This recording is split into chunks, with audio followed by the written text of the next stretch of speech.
So Sam, you've just completed your first degree in sociology. Yep. Tell us a little bit about that. Sociology wasn't something I originally thought I would go into.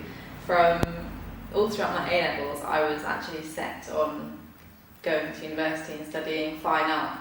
And upon looking around the universities, I realised it wasn't quite for me.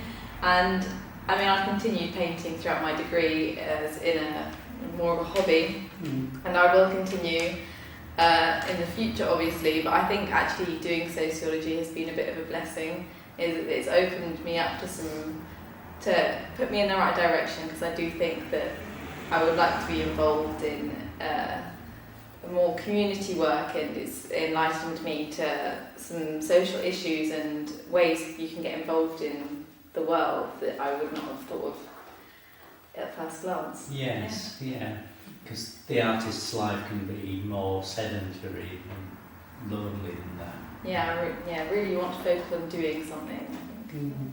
Barry Cooper's events exhibition, how did you get involved with that one? I actually first got involved with, I was doing some research for my degree, which Peter Spriggs was involved with, and towards the end of that he suggested that I could come along and get involved in this gallery, which I have always known about, growing up very close to Narberth, and I have my free summer, and I thought I'd just absolutely jump at the opportunity. I've never worked this close with a gallery, and it's opened my eyes to so many possibilities and just the ways of running a gallery that I think will be really insightful into whatever I will do next. And you've obviously developed a rapport with Barry himself while you've been putting his work. Oh yeah. It's been, I'd say, a little challenging, everything being virtual. I mean, for a lot of the lead up, we had myself in Durham, Peter in Wales, and Llanelli, I'm not going to attempt to say that, sorry, and then Barry in Frome in Somerset. So it has been, I think, long awaited was the coming of us together actually in the gallery. But once we got here and I think saw all the work in person, it was an experience of clarity, I think, actually seeing the space for the first time, and kind of knowing that all of the organisation that we'd planned is going to come to light now. Was there a selection process? Well, when Barry was initially showing me through his work, because obviously I was brand new to it, there was the sense that he works a lot in a series, and so for example the 9/11 or the xenophobia ones, they're very much a set of artwork, so it was quite obvious that there would be phases and sections of work, and obviously going the work from it's a lifetime of work in here at the moment, so it did make sense to almost split them up a bit so you can walk through and see the different phases of artwork. So yeah, it was really, I think it was quite obvious that it needed to have those phases in, and then we've got we thought it should be a bit more like his studio space. I mean, the benefit of doing everything over Zoom was that every time I spoke to Barry and I saw Barry, I saw him in his studio. I mean, on a computer screen, but it was an insight into the way he worked. And I think from the get-go, we all agreed that should be really incorporated into this exhibition. So that, because there's such a large body of work, we wanted it to feel like you were standing where he had made it all.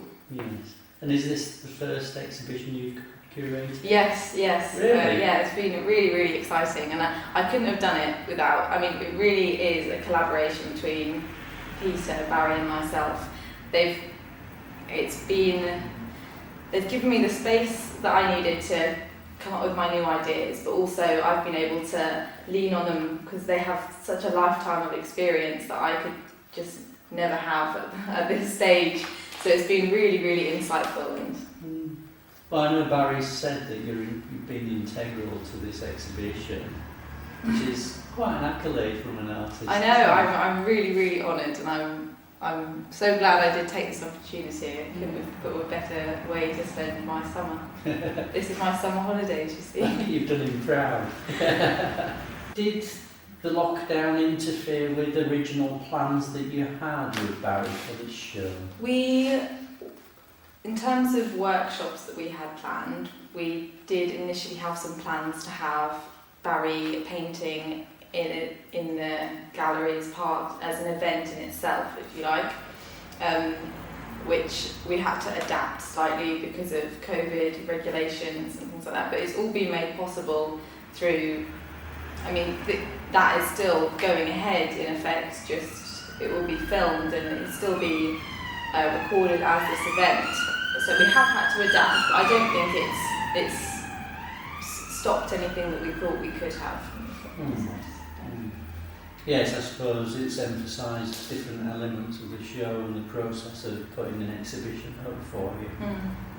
Working with a volunteer-run gallery like Oriel Q, has that had any particular benefits? Have there been any drawbacks to that? I don't think so. I think that really what has made this show shine has been the passion and the time put into it, and I think that's exactly the same with the gallery. It's that people are coming together to show really exquisite artwork, and what's really behind that is the love that people have for it and the love they have for sharing that work. So Sam, you're a portrait painter. Yes, I do. Tell us more about that. So I got into portraits during my A-level in fine art, actually, and it's something that I really began to love. I tried oil paints for the first time and just got the ball rolling. I've done quite a lot of self-portraits, and I'm not sure whether that's because of my lack of sitter or just preference. But I do work on quite a large scale. I really like to incorporate lots of colour and marks into my painting. So tell us about Dennis. Dennis is actually my most recent painting. I think he's a large canvas, oil on canvas, of a very close family member of mine, and he's actually in Scotland's Home of the Year at the moment. That's where he lives, and it's something I'm very proud of, and it's something that's been very close to my heart.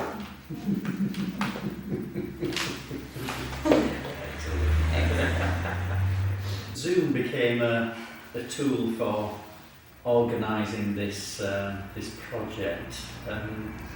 Was that difficult? At times, I wouldn't even say at times. I feel like we really just powered on through and made the most of all of the discussions we had. I mean, at times I think it was more so funny than a hindrance, I suppose. There's always just little glitches and moments where somebody's off camera giggling to herself, and I'm trying to keep a straight face, but I think that just made it all the more enjoyable. And it made the coming together even more enjoyable. The date in my diary of coming to Oriel Q was very much anticipated, because I would be meeting Barry and seeing all that artwork for the very first time.